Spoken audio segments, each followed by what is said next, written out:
വാക്കുകൾ കൊണ്ട് ഒരുപക്ഷെ വിവരിക്കാൻ കഴിയാത്തത്ര സ്വന്തം ജീവിതത്തിൻ്റെ ഭാഗമായ നിരവധി ആളുകളെ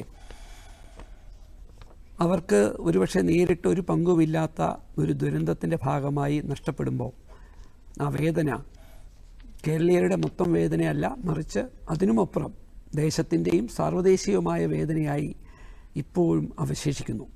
അതുകൊണ്ട് അവർക്ക് സംഭവിച്ച ആ വലിയ ദുരന്തത്തിന് എന്തൊക്കെ പകരം വെക്കാൻ കഴിഞ്ഞാലും അവരെ ആശ്വസിപ്പിക്കാൻ കഴിയാത്ത ഒരു സാഹചര്യം തുടരുമ്പോഴാണ് ഒരു വർഷം പിന്നിടുമ്പോൾ ഒട്ടേറെ ഒരുപക്ഷെ മുഴുവൻ ജനങ്ങൾക്കും അംഗീകരിക്കാൻ കഴിയുമാറ് കാര്യങ്ങൾ മുന്നോട്ട് പോകുന്നില്ല എന്നുള്ള ഒരു യാഥാർത്ഥ്യം നമ്മൾ തിരിച്ചറിയേണ്ടത്. ഈ ദുരന്തത്തിൻ്റെ ഭീകരത മനസ്സിലാകണമെങ്കിൽ 2024 ലോകത്തിലാകെ പ്രധാനപ്പെട്ട 400 ഉരുൾപൊട്ടലുകൾ സംഭവിച്ചു എന്നാണ് സർവ്വദേശീയ കണക്കുകൾ. അതിനാകെ ലോകത്തിൽ മരണപ്പെട്ടത് 3000 ആളുകളാണ്. 3000 ആളുകളാണ്.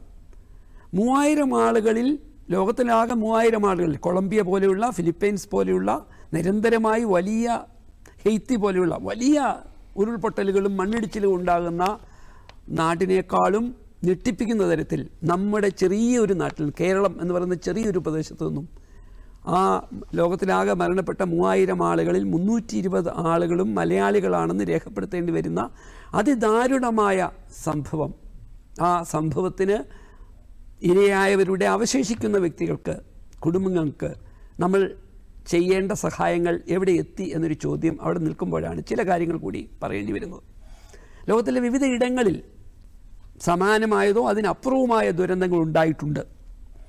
ഇത്തരം ദുരന്തങ്ങളെ എങ്ങനെയാണ് സംബോധന ചെയ്യേണ്ടത്, സർക്കാർ സംവിധാനങ്ങൾ സംബോധന ചെയ്യേണ്ടത്, സമൂഹം എങ്ങനെയാണ് സംബോധന ചെയ്യേണ്ടത് എന്ന് വളരെ കൃത്യമായ ചില രേഖകൾ ശാസ്ത്രീയമായ പഠനങ്ങളുടെ ഭാഗമായി വന്നിട്ടുണ്ട്. അതിന് പറയുന്നത് ബിൽഡ് ബാക്ക് ബെറ്റർ എന്നാണ്. ബിൽഡ് ബാക്ക് ബെറ്റർ അർത്ഥം ഏതെങ്കിലും ഒരു ദുരന്തത്തിൽ, പ്രത്യേകിച്ച് പ്രകൃതി ദുരന്തത്തിൽ വിധേയമാകുന്നവരെ സംബന്ധിച്ചിടത്തോളം അവശേഷിക്കുന്നവർക്ക് അതിനു മുമ്പ് അവരനുഭവിച്ച ജീവിത നിലവാരത്തേക്കാൾ ഒട്ടും മോശമല്ലാത്ത ഒരു ജീവിത സാഹചര്യങ്ങൾ ഒരുക്കി കൊടുക്കുവാൻ ആ സമൂഹത്തിന് മൊത്തത്തിൽ ഉത്തരവാദിത്തമുണ്ട് എന്ന് ഓർമ്മിപ്പിക്കുന്നതാണ് ബിൽഡ് ബാക്ക് ബെറ്റർ എന്ന വിവക്ഷ. നോക്കൂ, ഒരു ദുരന്തം ഉണ്ടാകുമ്പോൾ, പ്രത്യേകിച്ച് കേരളത്തെ പോലെയുള്ള വളരെ ജനകീയമായൊരു നാട്ടിലൊരു ദുരന്തം ഉണ്ടാകുമ്പോൾ ഏറെ ആളുകൾ ദുരന്തത്തിന് വിധേയരായവരെ സഹായിക്കാൻ എത്താറുണ്ട്. നമ്മുടെ പ്രതിരോധ സേന, പട്ടാളം, പോലീസ്, ഫയർഫോഴ്സ്, അവരോടൊപ്പം ജനങ്ങളും എല്ലാം മറന്ന് സഹായിക്കുന്ന ഒരു പ്രത്യേക ആരോഗ്യകരമായൊരു സാഹചര്യം കേരളത്തിൽ പലപ്പോഴും കാണാറുണ്ട്. ലോകത്തിൻ്റെ വിവിധ ഇടങ്ങളിലും അങ്ങനെ ഉണ്ടാകാറുണ്ട്. പക്ഷേ ആ ഒരു വലിയ ഒരു സഹായം ഈ ദുരന്തം ഏറ്റുവാങ്ങേണ്ട പ്രദേശങ്ങളിലേക്ക് എത്തുമ്പോൾ സ്വാഭാവികമായും ദുരന്തത്തിന് വിധേയമാകുന്ന ആളുകൾ എന്ത് ധരിക്കും? തങ്ങൾക്ക് വലിയ തരത്തിലുള്ള പിന്തുണയാണ് ഈ സമൂഹം തരുന്നത്. എല്ലാ സർക്കാർ സംവിധാനങ്ങളും ഒറ്റക്കെട്ടായി പറയുന്നു, നിങ്ങളെ സഹായിക്കാൻ ഞങ്ങളുണ്ട്. രാഷ്ട്രീയ പ്രസ്ഥാനങ്ങൾ തന്നെ പറയുന്നു, ഞങ്ങൾ മത്സരിച്ച് നിങ്ങളെ സഹായിക്കാനുണ്ടാകും. സാമൂഹ്യ സംഘടനകൾ, വ്യക്തികൾ, ഇവരൊക്കെ ഓടിയെത്തും. പക്ഷെ ഇവിടെയാണ് നമ്മളിപ്പോ ഞാനതിലേക്ക് വരികയാണ്. ഇപ്പൊ നമ്മൾ സംസാരിച്ച ഇതിനോട് പ്രതികരിച്ച ആ ഒരു വ്യക്തി തന്നെ അതിലേക്കാണ് വരുന്നത്. അതുകൊണ്ട് തന്നെയാണ് ഇത്തരം ദുരന്തങ്ങളെ വളരെ ഗൗരവതരമായി ശാസ്ത്രീയമായി തന്നെ വിലയിരുത്തുമ്പോൾ ഇങ്ങനെ ഒരു ദുരന്തമുണ്ടായി ആളുകൾ ഓടിയെത്തിയതിന് ശേഷമുള്ള ഒരു സമയമുണ്ട് എന്ന് പറഞ്ഞാൽ, ആവേശത്തോടെ കുറേ ആളുകൾ ഓടിയെത്തും, തുടർച്ചയായി ഇത്തരം സഹായങ്ങൾ എത്തിക്കുന്ന സംവിധാനമുണ്ട്. അവർ മടങ്ങിപ്പോയി കഴിയുമ്പോൾ പിന്നീട് അവിടുത്തെ ദുരന്തത്തിന് വിധേയരായ ജനങ്ങൾ അനുഭവിക്കേണ്ട 2 സാഹചര്യങ്ങളാണ് ഡിസ്റ്റോൾമെൻറ്റ് ഫേസ് എന്ന് പറയും. ഡിസ്റ്റല്യൂഷൻമെൻറ്റ് ഫേസ്, അടുത്ത ഫേസ് റീകൺസ്ട്രക്ഷൻ ഫേസ്. ഈ ഞാൻ പറഞ്ഞ ഡിസൊല്യൂഷൻമെൻറ്റ് ഫേസിൽ യഥാർത്ഥത്തിൽ തങ്ങൾക്ക് ആവശ്യമുള്ളതും സഹായവും, തങ്ങൾക്ക് ആവശ്യമുള്ളതിനേക്കാൾ കൂടുതൽ സഹായം കിട്ടുമെന്നിവർ ആഗ്രഹിച്ചിങ്ങനെ ഇരിക്കുമ്പോൾ, ഇതിൻ്റെ യാഥാർത്ഥ്യ ബോധത്തിലേക്ക് കടക്കുമ്പോൾ ഈ ഡിസൊല്യൂഷൻമെൻറ്റ് ഫേസിൽ അവർ മനസ്സിലാക്കുന്നു തങ്ങൾക്ക് ലഭിക്കേണ്ട പല കാര്യങ്ങളും ഉദ്ദേശിച്ച പോലെ ലഭിക്കുകയില്ല എന്നൊരു നിരാശയിലേക്ക് അവർ കടക്കുന്നു.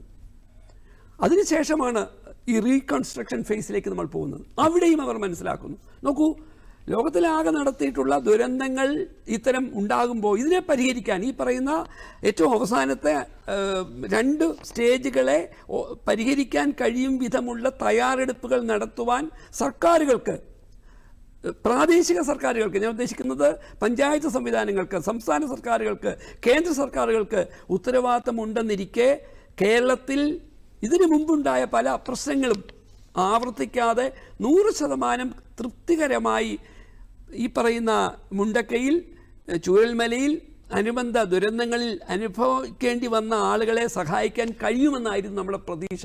എന്നാൽ ഇനി ചർച്ചയിൽ പങ്കെടുക്കുന്ന രാഷ്ട്രീയ നേതാക്കന്മാർ അവരുടേതായ വാദങ്ങൾ ഉയർത്തുമ്പോഴും ദുഃഖം അനുഭവിക്കേണ്ടി വരുന്നവർ തൃപ്തരല്ല എന്നുള്ള വളരെ നിരാശാജനകമായ ഒരു യാഥാർത്ഥ്യത്തിലേക്ക് നമ്മൾ കടന്നു. അതെ അതെ, അവിടെ ഏതെങ്കിലും രാഷ്ട്രീയ പാർട്ടിയുടെ രാഷ്ട്രീയ താല്പര്യത്തിനപ്പുറം ഇനി ഇങ്ങനെ ഒരു ദുരന്തം കേരളത്തിന് ഉണ്ടാകാൻ പാടില്ല. ദുരന്തം ഉണ്ടായവർക്ക് കഴിഞ്ഞ നാളുകളെക്കാൾ, ഞാൻ പറഞ്ഞല്ലോ ബിൽഡ് ബാക്ക് ബെറ്റർ, കഴിഞ്ഞ അവരെങ്ങനെയാണോ ജീവിച്ചത് അതിനേക്കാൾ മെച്ചപ്പെട്ട തരത്തിൽ ജീവിക്കാൻ കഴിയുമാറ് എന്തെങ്കിലുമൊക്കെ പോരായ്മകൾ സംഭവിച്ചിട്ടുള്ള സർക്കാർ സംവിധാനങ്ങൾ, സാമൂഹ്യ സംഘടനകൾ അത് തിരുത്തി എത്രയും പെട്ടെന്ന് അവരുടെ ഈ റീകൺസ്ട്രക്ഷൻ എന്ന് പറയുന്നത് നഷ്ടപ്പെട്ട വീടും പരിസരവും മാത്രമേ അവർക്ക് ലഭിക്കുന്നുള്ളൂ. മറിച്ച് അവരുടെ ജീവിതത്തിൻ്റെ പശ്ചാത്തലം, അവർക്ക് നഷ്ടപ്പെട്ട ഭൂമി, അവർക്കുണ്ടായിരുന്ന വരുമാനം, ഇതിനെയൊക്കെ തിരിച്ചു പിടിക്കാൻ കഴിയും വിധം എന്നാണ് നമുക്ക് കാര്യങ്ങളിലേക്ക് കുറ്റമറ്റ രീതിയിൽ കടക്കാൻ കഴിയുക എന്ന ഉത്കണ്ഠയാണ് എനിക്ക് തുടക്കത്തിൽ പങ്കുവെക്കാനുള്ളത്. ശരി.